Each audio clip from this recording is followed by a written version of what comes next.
சுந்தரகாண்டம் சர்க்கம் 59 ஏகோனஷஷ்டிதம சர்க்கः அனந்தர காரிய பிரயோஜனம்.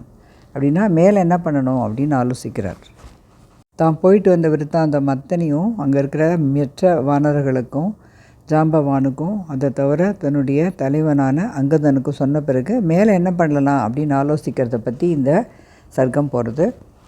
ஏதத் ஆக்யாய தத் சர்வம் ஹனுமான் மாருதாத்மஜः பூயஸ் சமுபசக்ராம வச்சனம் வக்துமுத்தரம் சஃபலோ ராகவோத்யோகः சுக்ரீவஸ்ய ச சம்பிரமः ஷீலம் ஆசாத்ய சீதாயா மமச்ச பிரவணம் மனः ஆர்யாயா சதுருஷம் ஷீலம் சீதாயாஃ ப்ளவகர்ஷபாः தபசா தாரயேல் லோகான் क्रुद्धो वा निर्दहेदपि सर्वदाति प्रवृद्धोऽसौ रावणो राक्षसाधिपः तस्य तां स्पृशतो गात्रं तपसा न विनाशितं न तद् अग्निशिखा कुर्यात् संस्पृष्टा पाणिना सती जनकस्यात्मजा कुर्यात् यत् क्रोधकलुषीकृता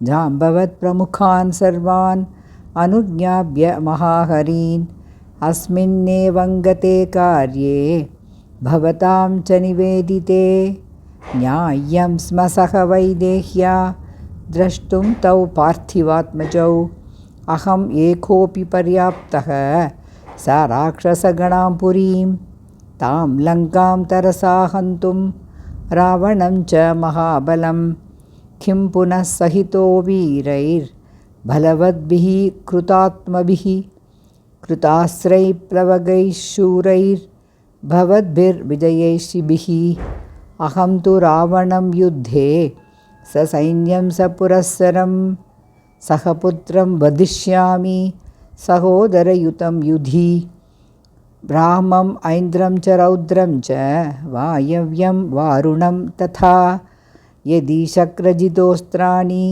दुर्निरीक्ष्याणि संयुगे तान्यहं विधमिष्यामि निहनिष्यामि राक्षसान् भवताम् अभ्यनुज्ञातो विक्रमो मे रुणद्धि तं मया तुला विसृष्टा हि शैलवृष्टिर्निरन्तरा देवानपि रणे हन्यात् किं पुनस्तान् निशाचरान् सागरोऽप्यतियात् वेलां मन्तरः प्रचलेदपि न जाम्बवन्तं समरे कम्पयेत् अरिवाहिनी सर्वराक्षससङ्घानां राक्षसे ये च पूर्वकाः अलं एको विनाशाय वीरो वालिसुतः कपिः पनसस्योरुवेगेन नीलस्य च महात्मनः மந்தரோபி விஷீரியேத கிம் புனர்யுதி ராட்சசாக.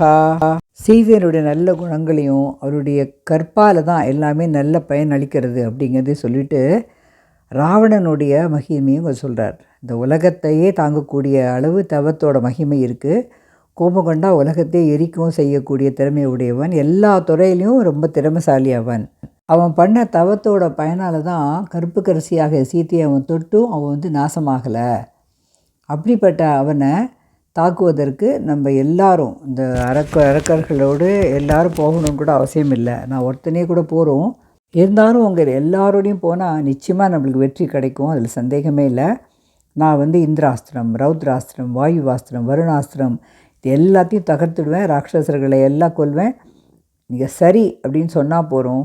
உங்களெல்லாம் அழிச்சின்னு போய் அவனை அழிச்சின்னு வரத்துக்கு என்னோடய வீரம் துடிச்சுன்னு இருக்கு அப்படின்னு சொல்கிறார் ஹனுமார். அதாவது தன்னுடைய வீரத்தோட மற்றவர்களுடைய வீரமும் சேர்ந்தால் நிச்சயமாக வெற்றிக்கு நம்மளுக்கு கிடைக்கும்.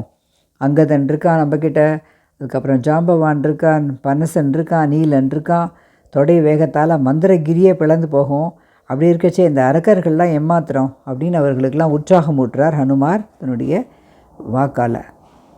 சதேவாசுரயக்ஷேஷு கந்தர்வோரகபக்ஷிஷு மைந்தஸ்ய பிரதியோத்தாரம் शंसद्विविधस्य वा अश्विपुत्रौ महाभागौ एतौ प्लवकसत्तमौ एतयोः प्रतियोद्धारं न पश्यामि रणाजिरे पितामहवरोत्सेकात् परमं दर्पमास्थितौ अमृतप्राशिनावेतौ சர்வவானரசத்தமௌ. இப்போ என்ன சொல்கிறார், தேவாசுரர்கள், யக்ஷர்கள், கந்தர்வர்கள் இவர்களில் யாராவது ஒருத்தர் நம்ம மைந்தன், த்விவிதன் இவர்களெல்லாம் எதிர்த்து சண்டை போடக்கூடிய ஆற்றல் யாருக்காவது இருக்கா சொல்லுங்க. ஏன்னா அவங்க 2 பேரும் அஸ்வினி புத்திரர்கள், பெரிய ஆற்றலுடையவர்கள். இவர்களை எதிர்த்து யாராலையுமே போர் செய்ய முடியாது. பிரம்மா கிட்ட இருந்து வரம் பெற்று விட்டதால் ரொம்ப கர்வம் கொண்டவர்கள், அமிர்தம் உண்டவர்கள், வானர்களில் தலை சிறந்தவர்கள் அப்படின்னு தங்களுடைய படையில் இருக்கிறவங்களுடைய சிறப்பெல்லாம் மீண்டும் எடுத்துரைக்கிறார் ஹனுமார். அஸ்வினோர்மானனார்த்தம் ஹி சர்வலோகபிதாமகः சர்வாவத்யத்வம் அதுலம் அனயோர் தத்தவான் புரா வரோத்சேகேன மத்தௌச்ச பிரமத்ய மகதீம் சமூம் சுராணாம் அமிர்தம் வீரௌ பீதவந்தௌ ப்ளவங்கமௌ ஏதாவேவ ஹி சம்க்ருத்தௌ ச வாஜிரத குஞ்சராம் லங்காம் நாசயித்தும் சக்தௌ சர்வே திஷ்டந்து வானராக மயைவ நிஹதா லங்கா தக்தா பஸ்மீகிருதா புனः ராஜமார்கேஷு சர்வத்ர நாம விஸ்ராவிதம் மயா ஜயத்யதி பலோ ராமோ லக்ஷ்மணश्च மகாபலः ராஜா ஜயதி சுக்ரீவோ ராகவேணாபிபாலிதः அஹம் கோசலராஜஸ்ய தாசः பவனசம்பவः ஹனுமானிதி சர்வத்ர நாம விஸ்ராவிதம் மயா அசோகவனிகா மத்தியே ராவணஸ்ய துராத்மனः அதஸ்தாத் சிம்சுபாவிருக்ஷே சாத்வி கருணமாஸ்திதா ராட்சசீபிः பரிவృతా சோகசந்தாபகர்ஷிதா மேகலேகா பரிவృతా சந்திரலேகேவ நிஷ்பிரபா அச்சிந்தயந்தி வைதேகி ராவணம் பலதர்ப்பிதம் பதிவ்ரதா ச சுஷ்ரோணி அவஷ்டப்தா ச ஜானகி அனுரக்தா ஹி வைதேகி ராமம் சர்வாத்மனா சுபா அனன்யசித்தா ராமே ச பௌலோமீவ புரந்தரே தத் ஏகவாச சம்வீதா ரஜோத்வஸ்தா ததைவ ச சோக சந்தாப தீனாங்கி சீதா பத்ருஹிதே ரதா சா மயா ராட்சசி மத்தியே தர்ஜ்யமானா முहुर्मुहुः ராட்சசீபிர்விரூபாபிர் திருஷ்டாஹி பிரமதாவனே. மைந்தனும் த்விவிதனும் கோபம் கொண்டாக்க யானை, குதிரை, திரர்களோடு கூடிய லங்கையை ரொம்ப ஈஸியாக அழிச்சிடலாம். மீதி வானர்கள்லாம் வேடிக்கை கூட பார்க்கலாம். அவ்வளவு சாமர்த்தியம் உள்ளவர்கள் அவர்கள், அவ்வளோ வீரம் உள்ளவர்கள் அப்படின்னு சொல்கிறார். நான் தனியாகவே கூட, ஹனுமான் சொல்லிக்கிறார் தன்னை பற்றி, தனியாகவே கூட நான் லங்கையை அழிச்சிருப்பேன். ஆனாலும் மிக்க பலசாலியான ராமன் வெற்றி செல்வியோடு பிரகாசிக்கணும், மகாபலம் பொருந்திய லக்ஷ்மணன் வெல்லணும் அப்படிங்கிறதால நான் சண்டை போடலை. ராஜாவான சுக்ரீவனும் வெல்லணும். அதனால் நான் எல்லாருக்கிட்டையும் என்ன சொன்னேன், நான் கோசல நாட்டு மன்னரோட பணியாளன், வாயுவோட மைந்தன், என் பேர் ஹனுமான் அப்படின்னு எல்லா இடத்துலையும் நம்மளோட பெருமையை நான் பிரகடனம் பண்ணிட்டு வந்திருக்கேன்.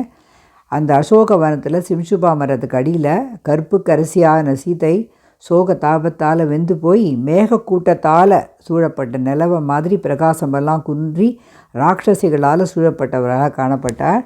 ஆனால் அவள் பலத்தால் கர்வம் அடைஞ்சிருந்த ராவணனை மனசால் கூட எண்ணி பார்க்கல.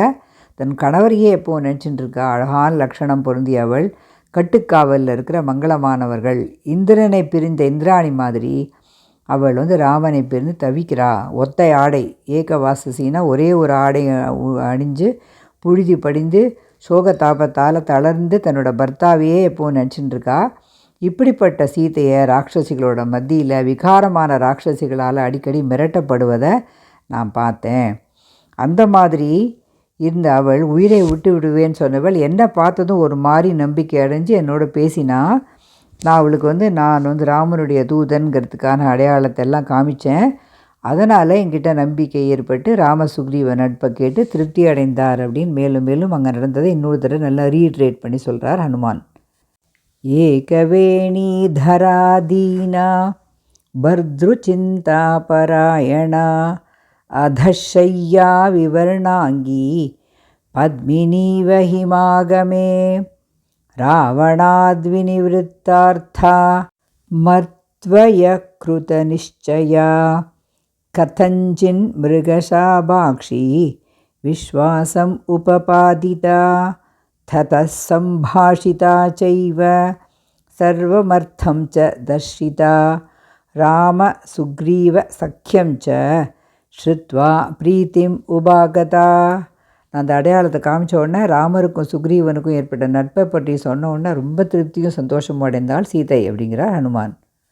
நியத சமுதாச்சாரோ பக்திர் பர்தரி சோத்தமா என் ந ஹந்தி தசக்ரீவம் ச மகாத்மா தசானனக நிமித்த மாத்திரம் ராமஸ்து वधे तस्य भविष्यति सा प्रकृत्यैव तन्वङ्गी तद्वियोगाश्च कर्षिता प्रतिपत्पाठशीलस्य विद्येव तनुतां गता एवमास्ते महाभागा सीता शोकपरायणा यदत्र प्रतिकर्तव्यं तत्सर्वम् उपपद्यताम्.